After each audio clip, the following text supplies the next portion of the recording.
पाकिस्तान दो मुहा सांप है। पाकिस्तान रंग बदलने वाला कैमिलियन जिसे कहते हैं ना, गिरगिट है। पाकिस्तान सबसे बड़ा मक्कार और सबसे बड़ा एहसान फरामोश देश पूरे पृथ्वी पे। और इसके जितने ये पॉलिटिशियन हो, नेता हो, मुल्ला हो, मिलिट्री वाला हो, सब अवसरवादी हैं ये। इनका भगवान खुदा एक है, वो है बेंजामिन फ्रैंकलिन, यानी कि डॉलर। डॉलर की शक्ल पे जिसकी फोटो होती है, ये उसकी पूजा आराधना करते हैं। बाकी इनके लिए कोई मायने नहीं होता। पाकिस्तान एक ऐसी जगह है जहां जिहाद का व्यवसाय चलता है। पाकिस्तान की आर्मी की हर एक के लिए लड़ सकती है, अगर आप उनको पैसे दें शायद आपके लिए भी लड़ लें, और कोई मुल्ला मौलाना इसको जिहाद घोषित कर देगा। देखिए, अब आपका जो विशेष प्रश्न है, इसके पीछे काफी सारे समीकरण हैं।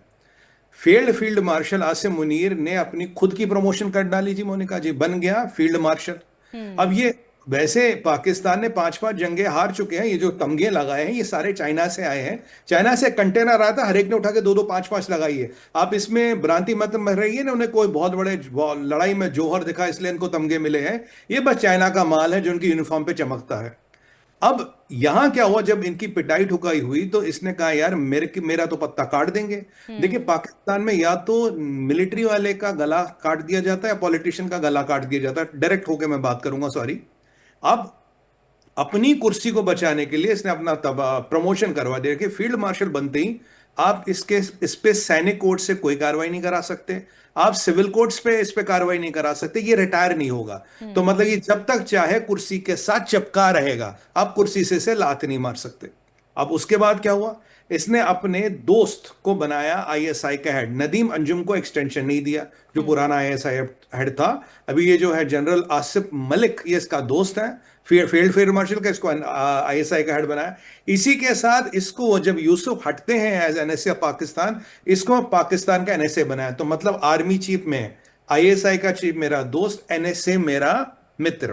तो हम्म। इसे कहते हैं कंसोलिडेशन ऑफ पावर। अब धीरे धीरे ये अपने सत्ता में अपनी चलाने लगा। हम्म। अब लोग ये कहेंगे कि भाई अगर ये फील्ड मार्शल बन गया अयूब खान की तरह, तो सुमित जी ये क्यों नहीं करता, सीधा पाकिस्तान का मालिक क्यों नहीं बनता? अयूब खान ने भी तो ये किया था। छोटी सी समस्या मोनिका जी, अगर ये कू करता है, हम्म। जो इसके दिल में तो बड़ी इच्छा है, करना चाहता है, बट प्रसलर अमेंडमेंट्स लग जाती। प्रसलर अमेंडमेंट्स का मतलब है पाकिस्तान पे लग जाएंगी सैंक्शन, हवा हम्म। पानी बंद हो जाएगी, जीना दुश्वार हो जाएगा, इसलिए ये कू नहीं कर सकता। तो इसके इसकी रणनीति क्या थी? रणनीति इसकी थी, इसके निशाने पर था जरदारी। क्योंकि जरदारी को अगर ये रास्ते से हटाता है और खुद प्रेसिडेंट नॉमिनेट होता है, तो सुनिएगा, ये ऐसा प्रेसिडेंट होगा जो प्रेसिडेंट भी है, फील्ड मार्शल भी है, चीफ ऑफ आर्मी स्टाफ भी है, और हम्म। यानी कि सरकार और फौज पे पूरा नियंत्रण। और जो शहबाज शरीफ है वो एक रबड़ स्टैम्प प्रधानमंत्री की तरह दुनिया भर में भीख मांगने का काम करेंगे, डॉलर हम्म। लाने का काम करेंगे। ये इसकी रणनीति है। इसकी जरदारी से नहीं बनती। जरदारी के कई सारे कांड है जो इसके अगेंस्ट है, जो इसको पता है। इसके हम्म। कई सारे कांड जरदारी को पता है। अब जरदारी से रस्सा कशी के चलते हुए आपको याद होगा, पीछे बिलावल भुट्टो जरदारी का एक बयान आता है, कहता है हाफिज सईद, ये क्या नाम है, मसूद अजहर वगैरह को आपको देने को तैयार है। ये तब बयान इसलिए आया क्योंकि जब ये ट्रंप से मिला, बिना किसी राजनीतिक नेता के डायरेक्ट ट्रंप से मिलना, अपना स्टैचर ऊंचा करना, तो पाकिस्तान की राजनीति में हड़कंप आ गया। पता है, ये तो भैया हमारा बाप बन रहा है। तो हम्म। उन्होंने कह दिया जी हम मसूद अजहर वगैरह को भारत को देंगे ताकि इस पे इंटरनेशनल दबाव पड़े। इसने क्या किया, कह रहा जी मैं श्रीलंका के दौरे पे जा रहा हूँ, 5 स्टार हेलीकॉप्टर की बंदोबस्त बंदोबस्त करो, मोटर क्रेट जो बड़े बड़े नेताओं को मिलता है ना, वो लाव लश्कर, मतलब वैसे हम्म। मेरा प्रबंध करो।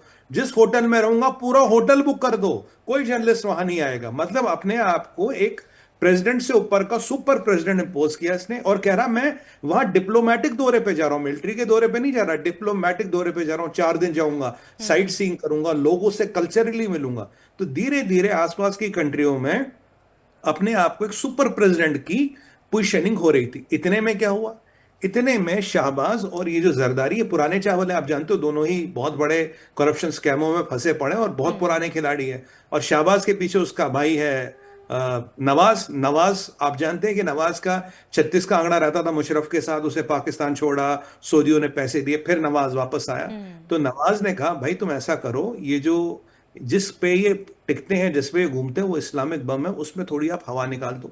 इन्होंने कह दिया जी जो इस्लामिक बम है, ये पहले पहले आप याद करिए, फील्ड मार्शल मिला था खमेनी से। खमेनी को बोला अगर आप पे आपदा आ गई हम आपको बम देंगे। जब उन्होंने बोला भैया हमारी जरा बम बम से सहायता करो, तब इशाक डार कहते हैं ये इस्लामिक बम तो हमारे लिए पाकिस्तान का डेटरेंस है, आपके लिए थोड़ी ना, हम तो अगेंस्ट इंडिया इसको यूज करेंगे। फिर हम्म। दूसरा मरहला आया, भारत ने इनकी जो ठुकाई पिटाई की, भारत ने जिनकी धुनाई की, अंदर जो राजनीतिक रस्सा कसी चल रही थी, शाहबाज ने तीर चलाया। शाहबाज ने तीर चला, बोला ये जो हमारा बम है ये तो पीसफुल पर्पस के लिए है, हम तो भैया इसको यूज ही नहीं करेंगे। तो मतलब 75 साल से जिस इस्लामिक बॉम्ब की आप डुगडुगी बजा रहे थे, हम्म। जिस न्यूक्लियर पाकिस्तान की आप बात कर रहे थे, अगर आप वो यूज ही नहीं करेंगे तो बम को क्या अजायब घर में रखिए ना, जाके टिकट लगाइए इसकी 2-5 रुपए की, लोग बच्चे आके फोटो खिंचवा लेंगे इसके सामने, बिल्कुल। सेल्फी खिंचवा लेंगे।